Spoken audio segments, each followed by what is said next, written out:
Cool, cool. All right, so we're actually technically live, and then what I'll do is I'll cut to this point.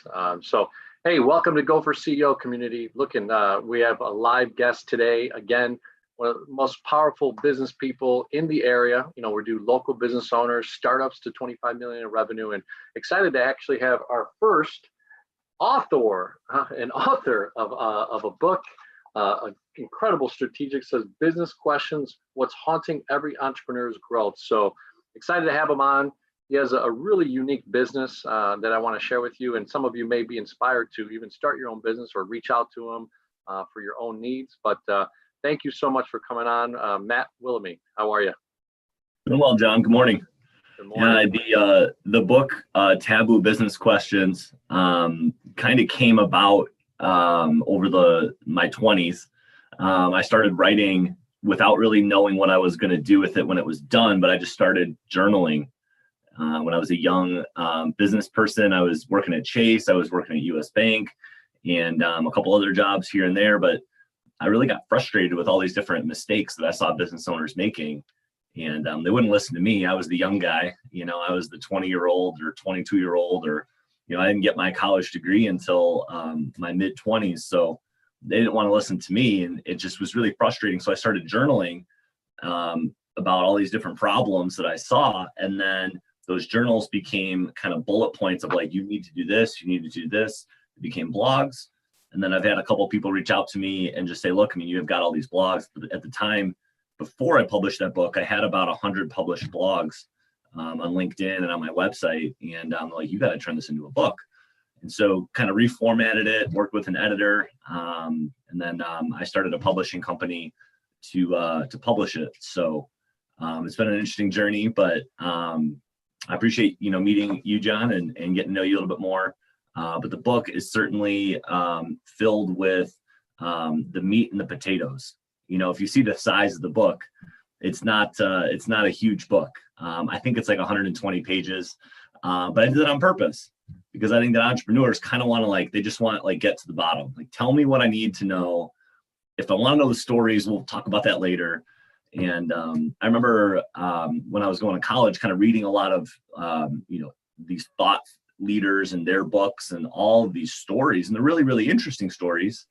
But I would journal about okay, well, what's the point of the story?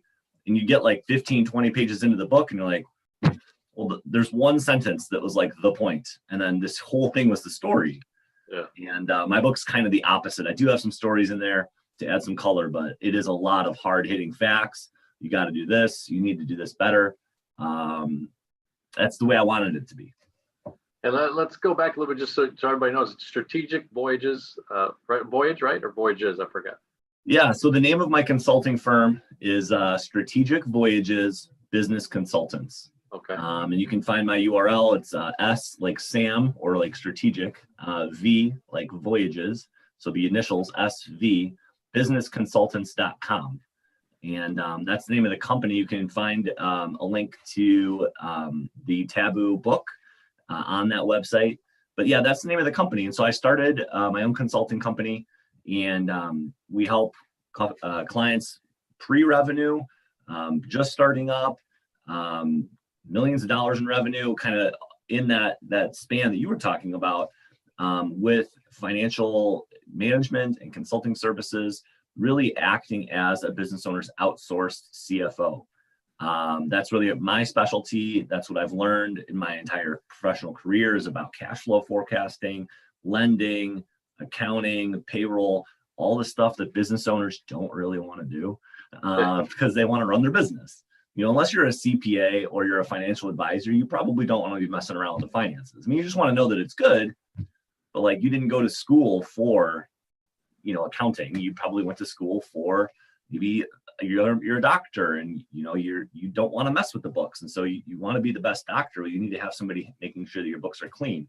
Or maybe you're a concrete company and you know how to lay really, really good concrete. You know how to get the contracts, but then when it comes to making sure the books are straight, that's not really something you want to do. And that's where people rely on me and my team to really come alongside of them and help. Awesome. When you gave me the book, so Matt and I met a few months ago through an opportunity of lending through one of his clients. And then we started talking, and we just really saw a connection. I let him know, hey, I've got some things going on also that I'd love to be able to bring you on, which is Go for CEO and some other aspects of business. We had breakfast last week, and then he gave me this book. And guys, when I read this book, it literally took me about 3 hours because I really just dove into it. I took some good notes. There's really blank pages there to also strategically take some notes with some asks that he asked you to do. So excited to have him on today. So Strategic Voyages Business Consult, you just kind of broke it down and shared kind of the vision of what you bring to the marketplace. What were a couple things that allowed you or maybe put you in that situation to start your own business? Yeah, that's a great question. I think a lot of people, so my business has been around, let me start over. The business has been around for about 4 years. It's not for the faint of heart. If you're starting your own company, you want to make sure that you're taking the appropriate risks. You don't want to bite off more than you can chew. You really kind of got to do a gut check because you're going to have some months that are tough. I was fortunate enough to work for a full-time business consulting firm with a pretty decent salary.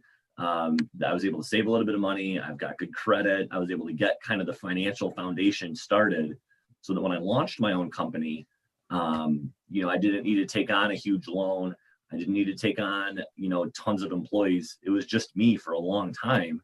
I worked a lot of hours. I remember talking to a web developer right when I started my company, and he was like, yeah, we'll build you a website. It's like $4,000, but you're a business consultant, so you can afford it. I'm like, well, I am a business consultant, thank you, but that's a lot of money, and I need clients to be able to pay for this. So I built my own website, and it took forever.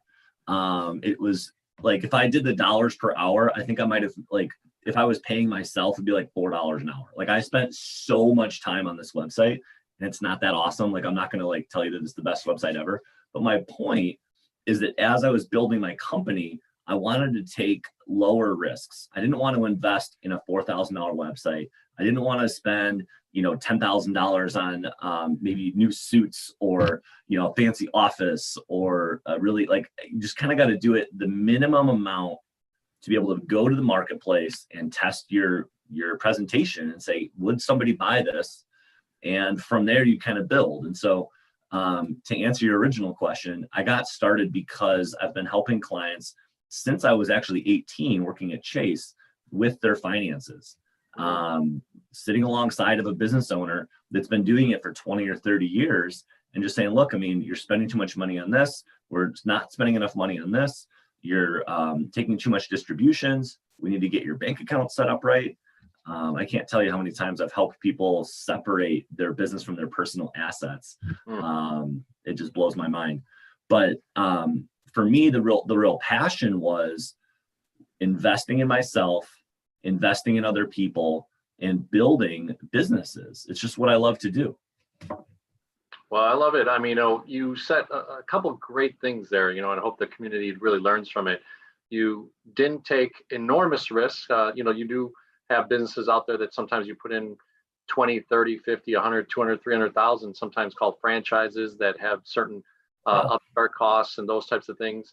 You did the fundamentals. You put yourself solid situation, and sometimes it doesn't work out that way. Sometimes you just get launched into business, right? And kind of start. But I love that you kind of started it part-time, started blogging, you told earlier, you set up a foundation financially, and then you went to the marketplace. So as you started getting into the marketplace, what were 2 or 3 things that you did to market and then also start to track your, I guess, KPIs, right? Your key performing indicators. Yeah, so good questions. So what did I do to get clients, right? And then how did I track that? Was that the question? Yep. So those are really, really good questions. I think a lot of people lose track of, or maybe they've never even heard of the term KPI. It's more of a business school type of term. Maybe people in corporate America use that term, but KPI is a key performance indicator. And so literally it's how do you track your performance? It could be at the end. It could be, do we have a bunch of profit? It could be at the beginning. Do we have a bunch of leads? And so it depends on where you want to be in that spectrum. There isn't a right or wrong answer. But for me, what I was doing when I was building my business was I was using social media. I was going out and literally marketing door to door, going to tons of networking events, building my network on LinkedIn, on Facebook. And as I was blogging and as I was writing these articles, I would pose the question or the topic on social media, and I would tag maybe 5 or 10 people that I had talked to about this topic and say, hey, I'd love some input. Here's what I think about it, but I don't know if it's fully thought out. I'd love to hear what you think. Is this a problem that you have?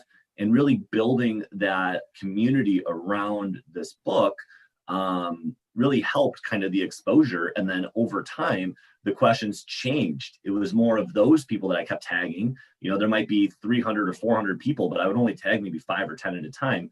But over time, they would almost say, Matt, like, hey, I know you're writing this book, but like, what else are you doing? And so they would almost like kind of ask, you know, oh, you help people get loans, or, oh, you do payroll, or, oh, we're thinking about starting a business. Could you help us figure out what's the next step, or what's the first step, or is this a good idea?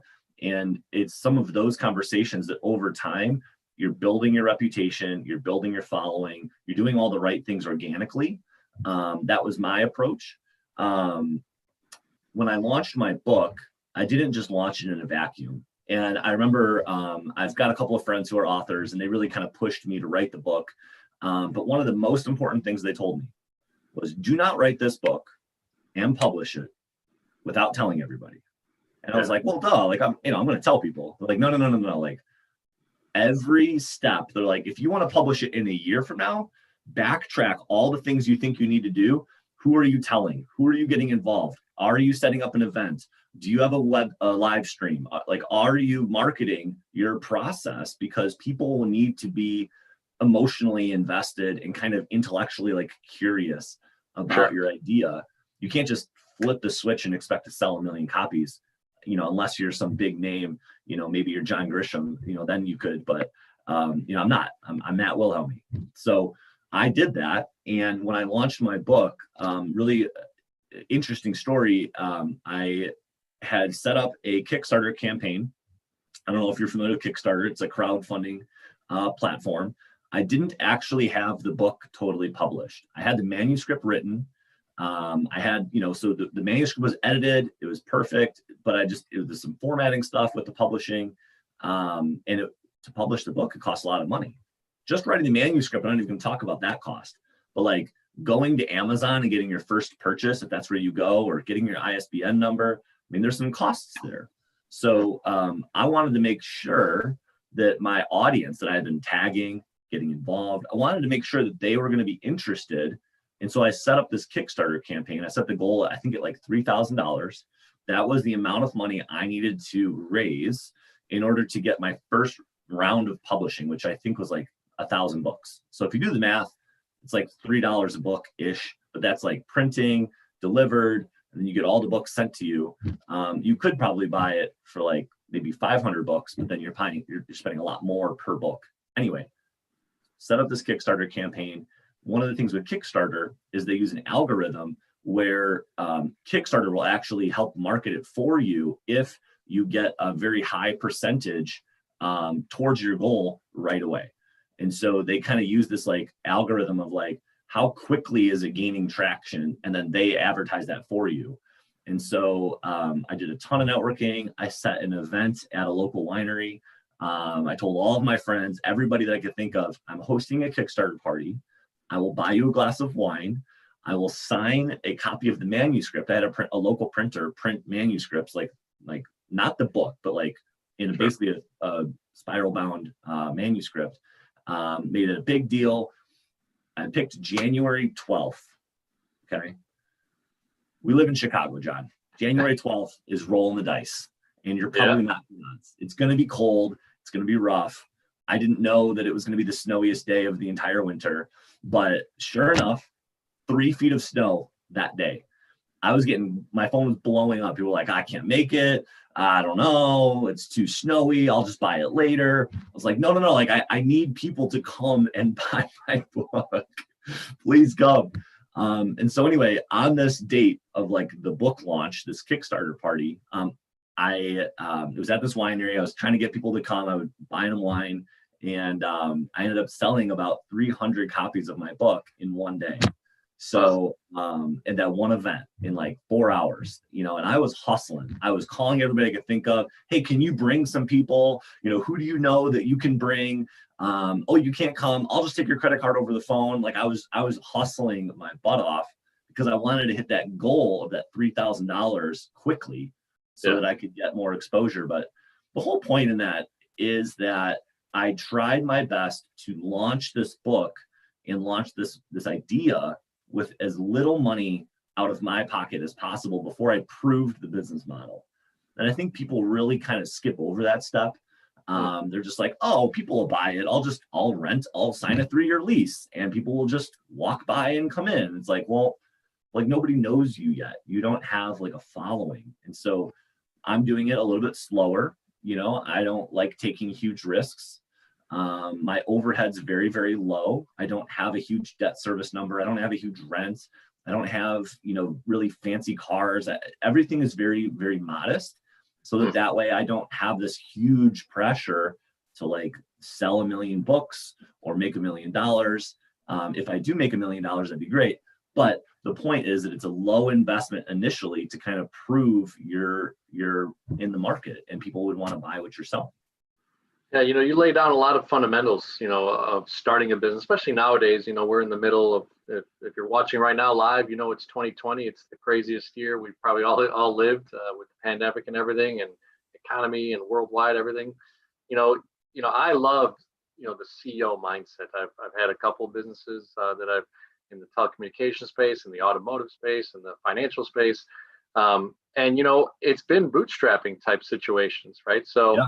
A lot of people think that they need to have hundreds of thousands or $1 million of investors and Schedule A and all these, or Series A, sorry, all these things that are financial things to set up. And I love that you really bootstrapped it. You had a combination of not only your service of CFO outsourcing, but you acquired a lot of knowledge through blogging and through your education and through your actual applied learning within the industry. But then also you created a book, right, that adds credibility and these things. And again, I'll tell the audience, I read that book in 3 hours. It's because I devoured it. I really, really enjoyed it. One of the first books that, like you said, weren't so much fluff, although I did get some ideas, right, with the QR code that I shared with you and certain spots to maybe QR code to a website that maybe be on their mobile to tell a story. That would be kind of came to my idea right now. But in general, you're laying the foundation of how to start a business in 2020, right? Especially with tighter margins, tighter, economies of scale to be able to grow something. So let's get into it. You started your business, you got the book launch, you're in the mix of things. Now that January 12th, what year was that? That was 2 years ago. So 2018. 2018. So 2018, January 12th. Wait, no, I'm sorry. It's coming up on 2 years. So it's 2019. Sorry. Okay, so 2019. So, almost 2 years. You're in business. You've got maybe some things that you're getting some traction on. You also get this book. Nobody becomes a millionaire overnight on a book. It's a misnomer out there, right?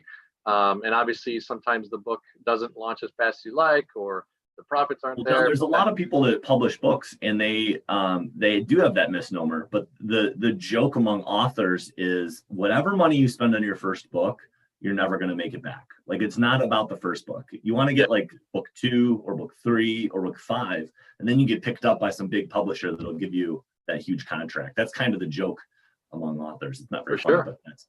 No, yeah, one of the guys I follow, Patrick McDavid, he wrote a couple books in the financial world. He started an agency, and then all of a sudden he wrote a few books, and then now he started Valuetainment, which is a really big YouTube channel for media and interviews.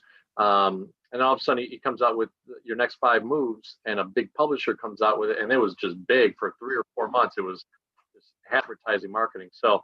Well, let's go back to the business, because a lot of our channel is based on, hey, what is the intricacies of marketing? So you did a lot of footwear marketing. you were networking, you're reaching out to friends and family, especially for the book side. Your core business now on a daily life size, and that's how we met, is your Strategic Voyages business consulting. Tell us a little bit about, more of how you're helping the clients, and then what did you start to do to set your operations? I'm assuming you matched your own book, right? And setting your operations, your marketing, and then how did you start those steps? And now where are you at? Sure. Well, I still do a lot of it myself. That's probably the biggest limiting factors. I'm kind of a control freak, as a lot of CEOs are, right? They don't want to let go of that. And so I write all my own blogs. I publish my own newsletter every month. I call all of my own prospects. I don't have anybody doing full-time biz dev. I do have a few people doing some of the back end work, the operational support, to your point. More technical skilled people like bookkeepers, accountants, tax preparers. I'm not a CPA, so I'm not going to be signing a tax return. I do know a lot about taxes, actually self-taught. I learned how to do taxes on my own, but I don't, that technical skill is so important. I have other people doing that. And that's not to say that my job is more important or less important. I think that doing the technical work is very important. Obviously, you want it to be right. But in my opinion, I saw so many business owners who couldn't understand what the accountant was saying.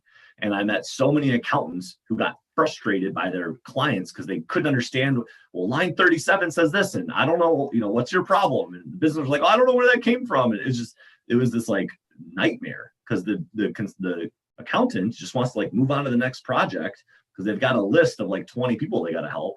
And the business owner is like, well, I don't know what you just said. I literally don't understand the words that you said.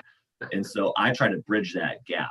I try to have very little contact between the CPAs and accountants and the bookkeepers directly to the clients. I kind of speak both languages, if you will. And not that it's a different language, but there is some technical ability that you need to have and communication skills. And that's kind of how the business got started. A lot of clients really liked that business model. And then the third kind of spoke on there. So it's the business owner, it's the accountants. I'm kind of in the middle, but then you also have the lenders. You've got the bankers, people like yourself. And no offense, John, but some bankers speak a little bit different language. They use things like DSCR and DTI and LTV, and they're throwing on all these things. And business owners are like, whoa, whoa, whoa, whoa, whoa. What is a DSCR? And accountants are like, well, I don't know how he got that. That's wrong. It's everybody wants to argue. But at the end of the day, the loan needs to get done. If it's a good client, if they got good credit, let's make it happen. And so I try to kind of bridge that gap of is the lender what's the lender want to see? They want to see profit. They want to see a good business. The business owner wants to see low tax payments. So they want to, it's that battle and that struggle. And then the accountant thinks they do a good job when their business owner pays very little taxes because they've helped maximize the tax law. And so it's kind of making sure that all three of those relationships are kept up. That's really how I started my business. I was cold calling bankers. I've got a list of about 200 bankers that I would call just about every week, not just to shoot the shit. That was actually my key strategy. When I was in sales, I did a lot of sales at Chase and at US Bank. And one of the things that I learned was you never want to call somebody with your hand out, because that's kind of rude. Especially if you call them 2 or 3 or 4 times. Do you have any leads? Do you have any leads? Do you have any leads? It's well, no, I'm not taking your call anymore, Matt. So what I try to do is, this is part of how I wrote my book. Hey, let's say I'm calling you, John. Hey, John, I'm writing this book. I've got an article about, lending. Would you mind maybe jumping in on it? I don't even talk about the fact that I want a lead. You probably know that that's what I do. I want to help your clients. If you can't get the loan done, let me talk to them. And if I have somebody that needs a loan, I'll absolutely give them to you. But in the meantime, I'm working on this thing that's interesting to you. I'm giving you value. I'm giving you exposure. Maybe I'm teaching you something. Maybe you're teaching me something. But it's kind of shifting that to more of a partnership relationship instead of, do you have a lead? I need some more leads. Who do you know? And it changes that dynamic. And so that's how I built the company over the last 4 years or so. Wow, that's very interesting. And a lot to learn there again, dropping bombs of knowledge here, how to cultivate those relationships. A lot of people probably get stuck on that, right? Especially when you have a network built or you're building it, how do you keep on touching someone that really isn't your client? They're really more of a referral source, but how do you keep them enthusiastic about wanting to talk to you and not ghosting you and all that type of stuff? So really great stuff. I hope people will rewind this and replay that and really kind of take some good notes. So we're at a point where you've kind of established yourself. You've got a few clients, and you're building this book as well. Launch in January 12th of 2019. Take us through.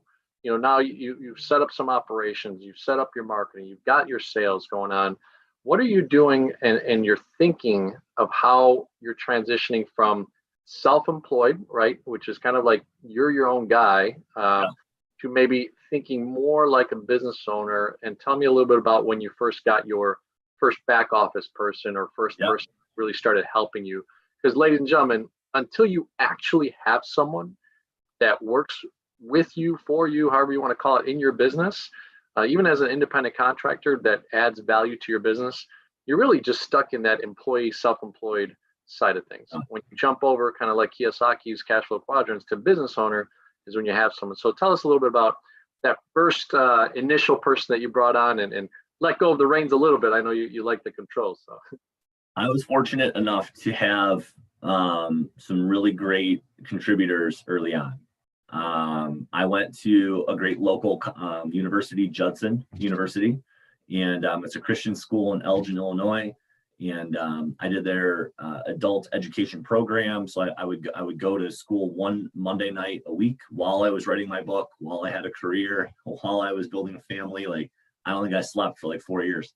But Judson's got a great program, and they have a lot of really young, talented individuals. And I would talk to the couple of people that were running the business department.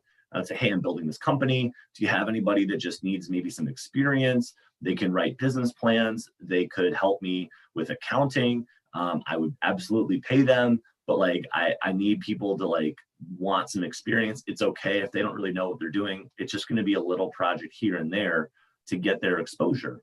And so it was from those conversations where I was able to get an intern who worked with me for about a year and helped me with some of the more detail focused projects. And what I mean by that is, I think I'm kind of a smart guy, but I also know that there are things that I don't know. I know there's tons of blind spots. I know there's things that if you're just doing a project by yourself, you don't even have somebody to kind of bounce an idea off of. Hey, do you like this color? Hey, is this the right word? Can you read this email? It's really, really important. Can you just like let me know if it's the right tone? It's things like that where I really needed kind of that assistant almost. But his name was Josh, and he worked with me for a year. He was awesome. He helped me so much, just like doing some of the nitty gritty stuff, doing research on companies before I go in. So I could like have kind of a presentation of like, oh, well, here's your top client. Here's some of your competitors. And they were like kind of blown away. So some of those little things where it just added a little bit more to the presentation.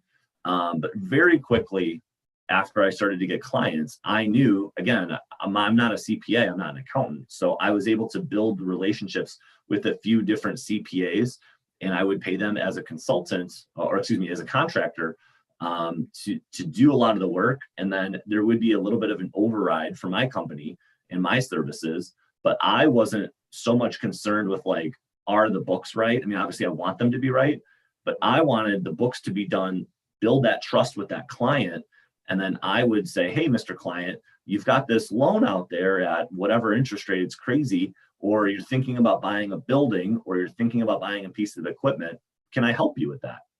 And then I would tap into the banker network, and I would go, hey, I've got this client, we're doing their books, blah, blah, blah. Can you get a loan done for them? And that's kind of how you and I met. So over time, I started to hire all of these really, really talented technical workers. If you ever want to read a book that's going to take you a lot more than 3 hours, E-Myth is a great book. And it kind of talks about, I think it has to do with McDonald's. It's been a long time since I've read it, but it talks about like the different types of entrepreneurs.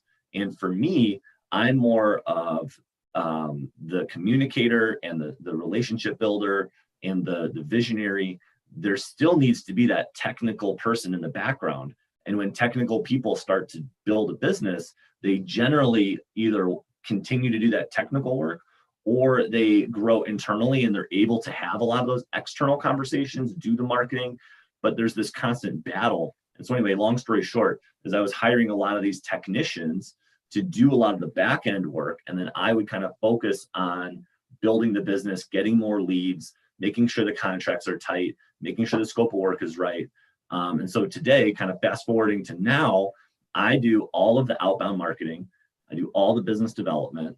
And I've got a really wonderful team that handles 90% of the technical work. Every once in a while, I got to jump in and I'll, fix something, or maybe I'll work late or work on a weekend to kind of get a project caught up.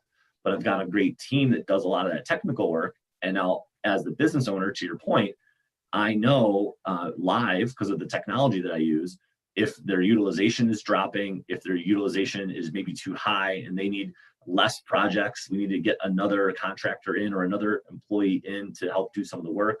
Or if they're starting to finish all their projects and I got to start ramping up the sales, I'm able to see that live. I use a couple of different tools like T-Sheets. It's literally the letter T and then Sheets. It's an add-on to QuickBooks. It's a great software. I think it's only like $5 or $10 a month. But it allows you to keep track of your employees' time live. So I can log in on a dashboard and see what everybody's working on. What project are they on? How long have they been on the clock? We keep notes in T-Sheets just to kind of go back and do billing that way. But then on the project management side, using Podio to be able to keep track of this complicated project had step 1, step 3, step 6. Where are we in that? And why didn't we? Who was supposed to do the next step? So Podio really allows us to, the whole organization, to kind of see the details of some of these projects. A lot of the projects I do, John, as I'm sure you know with lending, are very complicated. It's not always the same. In fact, probably never the same. You get one client and you might need 2 years tax returns. Oh, well, these tax returns stink. Now we need 3 years. Or maybe you only get one. You're like, why didn't we get 2? You're like, oh, they're brand new. That's why we didn't get 2. So you never know. And then that's just even on the front end. On the back end, it's like, where's all the money going? Who's putting the down payment down? What's the interest rate? It's all these different questions, and then documentation. And maybe I'm rambling a little bit too much in the technical part. But the point is that in order to keep track of all that, you got to have good tools and systems in your business. For me, as a business consultant, I found the tools that were very inexpensive because I don't believe in spending thousands of dollars on software. I'm sure that you could spend, tons of money on customized software and all this, but I try to keep it simple. But that's probably the biggest mistake outside of like spending too much on the front end. The other biggest mistake I see business owners making is they don't use software correctly. They have sticky notes everywhere. They've got a note on a notepad somewhere. They thought they were going to remember this. And I mean, we're human. It's impossible to keep track of all that. You're only going to limit your growth that way. So to your point, kind of unleashing some of that control and allowing my team to be able to see all the projects that everybody's working on, see the workflow so they feel good. They're not like worried about their job, but also like, know that Matt's got more sales coming in. We got more clients to work on. We got more projects to do. It's keeping everybody motivated and having that transparency across the organization to be able to keep them motivated, keep them hungry, and keep them accountable. That's huge. You've identified who you are as the CEO, which is a big deal. A lot of people, I think at the beginning we started saying, hey, you're this type of person, but you want to start this type of business. Like a great chef sometimes isn't a good restaurateur, right? Or a great, a plumber isn't a good business owner in the plumbing business, right? Because a lot of people just don't know how to run a business. So thank you so much for sharing that. The tools too that you mentioned, T-Sheets and Podio, these are things that sometimes people that can't even research them the right way. So approaching a guy like you, setting this up the right way is such a great strategic thing. So, my last interview was with Marie at Revenue. And I think the compliment of you guys of what you do in the sales and marketing for her and the structural financial side of things and really getting someone solid and give them a good vision along with your book, incredible things. I think a lot of people will start to really learn how they could really start a business very fundamentally, bootstrapped in some ways, with the Kickstarter and all these things. It's awesome stuff. So let me tell you. John, do we have time for a quick story? Yeah. I want to use a story and then turn it into kind of an analogy, because I see this all the time and it drives me crazy. I meet an employee who wants to start a business, right? So they're in this mindset of like, I'm going to work 40 hours and I'm going to get a salary, and they're in this mindset, and then they're like, I'm going to start a business, and they have this business idea. It doesn't really matter what the business is, but the example I'm going to use is one that happens all the time. It's a franchise, right? Ooh, I can be a business owner and I can start a franchise. It costs $50,000, for example, to buy this franchise, right? And so this employee cashes in their 401k, maybe they take some equity out of their house, maybe they borrow money from friends and family to come up with this 50K. And then they go to buy this franchise, but they missed the step of like, is the franchise going to pay enough money to service that debt and pay them more, hopefully, than what they were making as an employee? They kind of forgot to do that math. Just because this franchise makes $100,000 a year doesn't mean that it's worth taking a distribution from your 401k, a loan out on your house, borrowing on credit cards. It doesn't mean that it's always a good idea no matter what the debt costs. And that's something I would love to hit home if I could, just for a second. The idea of this franchise for a $50,000 purchase, if it's making $100,000 a year, in a vacuum, that sounds like a great investment. But you got to ask, how much is the debt going to cost me? What other opportunities could I be doing with that $50,000? What kind of long-term commitments am I going to be making? And what do I have to do in the business to be able to generate that $100,000? Do I have enough resources set aside that if I have a down year, because maybe that 100,000 is average, if I have a down year and I only make 70, but my job is paying me 100 and I'm going to go broke, it's not a good business idea. And so you want to take into consideration all of those things. How much is the debt going to cost you? What is it going to cost me? Can I keep my job? Do I have to quit my job? Who is my partner going to support me? Maybe you're married, maybe you're dating. You're going to have a lot of stress on your relationship starting a business. And so you just want to be a little bit more cautious. And the reason I'm bringing this up, John, is because I have a client who is thinking about buying a franchise. And they said, Matt, it's $50,000. You don't understand. Everybody makes $100,000 every year, guaranteed. I'm like, oh, that sounds interesting. Guaranteed $100,000. Wow, okay.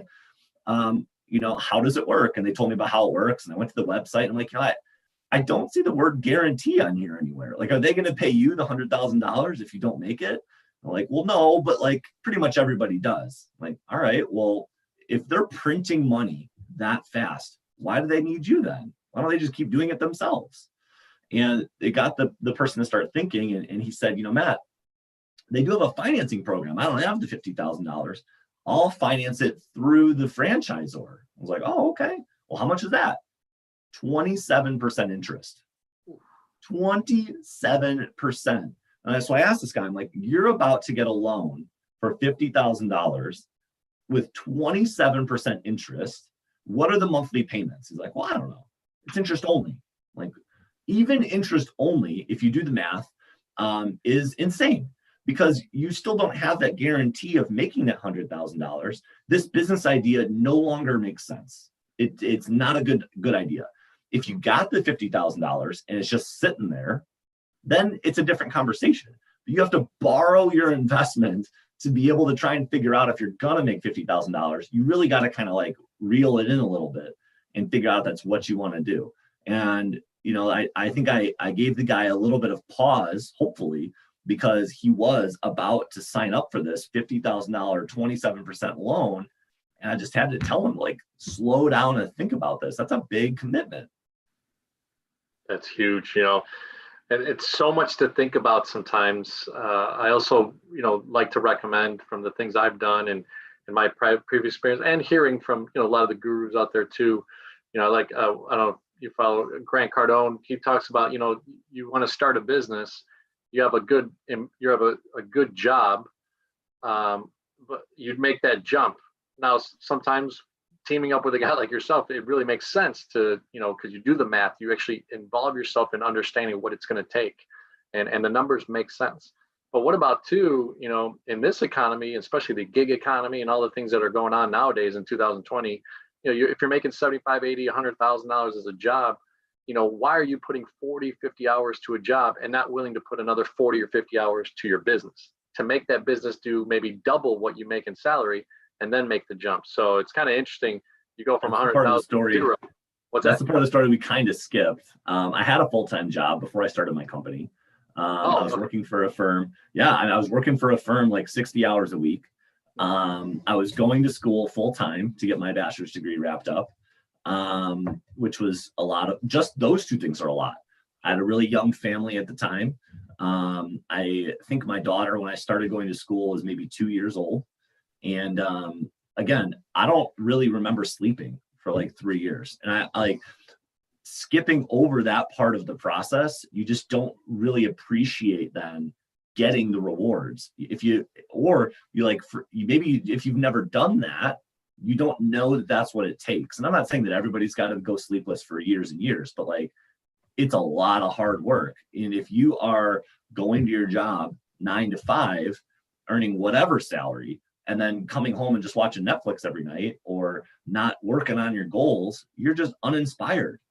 You're not, you have all the tools with the internet today, with podcasts like this one that are probably free, and all the other resources at the library and social media.